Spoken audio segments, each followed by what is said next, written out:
look who it is. Hello, my name is Alex, and welcome to my channel. Welcome to a new turning point, because my Blue Yeti quit. She gave her resignation, and I let her retire. And now I've got 2 new microphones that are paired, and they are going into a recorder. So I hired a whole team, and hopefully the sound is good. We will see. Also part of the team is this obnoxious little ring light, which I have glasses, and it just in my shot, but you know, we're learning. Okay, I hope you're doing really well. I'm really excited to be making this video. I got the idea because I've been craving buffalo wings, and I used to not care about buffalo sauce, but I had a stroke a few years ago, and ever since then I love buffalo sauce. It's something they don't tell you about. And I thought that could make an interesting video where I talk about, there's so many strange things that I enjoy or got in touch with after I had a stroke than before. And strokes can change your personality. They can change all kinds of things, and I'm very thankful that, like, I'm still me, right? But there's all this weird stuff that happened that I'm gonna talk about. So the first thing, the biggest thing, is that right after the stroke I was in the hospital, and I wanted hot Cheetos. My family and my friends were there, and I got hot Cheetos, and I put them on. I think I have pictures. I have to find these pictures. Yeah, I put hot Cheetos on every meal. Nothing tasted as good as hot Cheetos to my brain, and it was my brain. Like, my taste buds were completely different. You know, if you get COVID, this can happen where people get COVID, right? And then we know that you can lose your sense of taste or alter it. That kind of happened with me, where other things really were dull and didn't taste, amazing, but spice tasted really good. So I soon figured out that I loved spicy food, but specifically, and I don't remember exactly how I figured this out. I was out of the hospital. It was months and months into my recovery, and I discovered that the king of spice and flavor was buffalo sauce. I could not get enough of buffalo. I think I have a picture. I was like taking pictures with the buffalo. I was putting the buffalo on everything. I love it. And I still love it. It's been years. It's been like 3, I think creeping up on 4 years since I had a stroke. And I still love buffalo. And yeah, but it's not like divine. And before, I've never tasted anything as good as buffalo sauce. The second really strange thing that happened right when actually in the hospital, my therapist recommended that I type. So my parents brought my laptop from home, and I set it up in my left hand. I was paralyzed on the left side of my body, but at that point I was starting to make achievements and kind of come back online, but my left hand was really uncoordinated, and it still kind of is. But my parents brought my laptop, and I was trying to type, and I became just really, really interested in computers. And I didn't know I was until they brought the computer and put it in front of me, and like my previous relationship to it as an item completely changed. And the first thing that I did when I was home again is I learned HTML.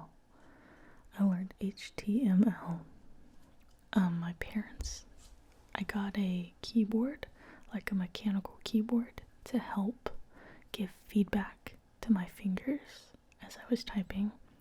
You know, like Mac keyboards are really shallow. So I got a mechanical keyboard so that I could feel some real dramatic feedback to my hand, which was great. And I plugged it in and I learned HTML, and I learned it very quickly. And then I started to learn CSS before life happened again and I got distracted. But my interest in computers and computer languages went away. But for a few months, I was really pretty focused on learning HTML. I still am left with a greater affinity for computers and technology in a way that I hadn't really been interested in before the stroke. So the third thing is that I find it much easier to pay attention, to learn and study, which surprised me because, the stroke is like a brain, damaging event. But before that, I had a horrible attention span, just horrible, super easily distracted. But then afterward, even now, I find that I can sit and focus for about 2 hours before I start getting that uncomfortable feeling. I want to go do something. So I know some people on the internet can study for 4, 6, 8 hours a day. But I will take 2. Just uninterrupted. Let's go. Which is great, and I'm very thankful for that. Fourth thing that I find just super non-negotiable after a stroke is headphones. And listening to music. I've got this. These are my over-the-ear headphones. They are Sony. Just kind of the standard Sony over-ear headphones. And they're just super comfy, and they block out noise. There's a few reasons why headphones are non-negotiable. The first is that I get overstimulated now, so I like to put in headphones and just tune out my environment sometimes so I can focus on what I need to do. And the second is that music sounds really good to my brain, rhythmic music, in a way that's a little different than before. I really like ambient, kind of droning music, or I like goth, rock, or metal, things where the guitar is really drumming, and things with a lot of bass. I like that a lot. So headphones are non-negotiable, and it's taken me forever to find really good headphones. I highly recommend these Sonys. I would get Bluetooth or wireless little earbuds, and I would lose them. I always lose one. So I just don't trust myself. I either have wired or I have the over the ear. But headphones and just music. That brings me to number 5, which is coffee / stimulus. The music is a kind of stimulus. Coffee is another stimulus.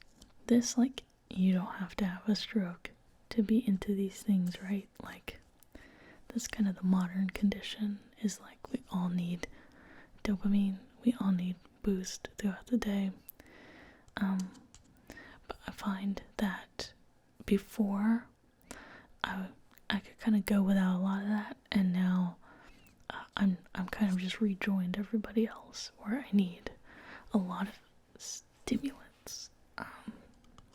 Stimulants and stimulus to kind of keep momentum going in the day. Another one, which I think is kind of a hallmark of neurodivergence in general, which is fatigue. I get super tired a lot and I love naps. But around needing a constant stream of coffee and like sound and napping is like a real calm and ability to focus. And I would not trade this dynamic for the way it was before. Yeah, okay. That's kind of it for me. Also, I got a Kindle. I want to talk about, make a video about that too. Like, the new technology that I kind of identify with and like. But I think that's going to be it for this particular video. I hope that you were able to relax with me and that this new microphone system is working and sounds pretty good. We'll see. If you're watching this video, it means that I thought it was okay and I posted it. So, fingers crossed, because I would really like to make a video. Okay. I hope you are doing well. I hope you're doing really, really well, and that you are able to relax and enjoy the rest of your day, the rest of your night. So, I will see you in the next video, and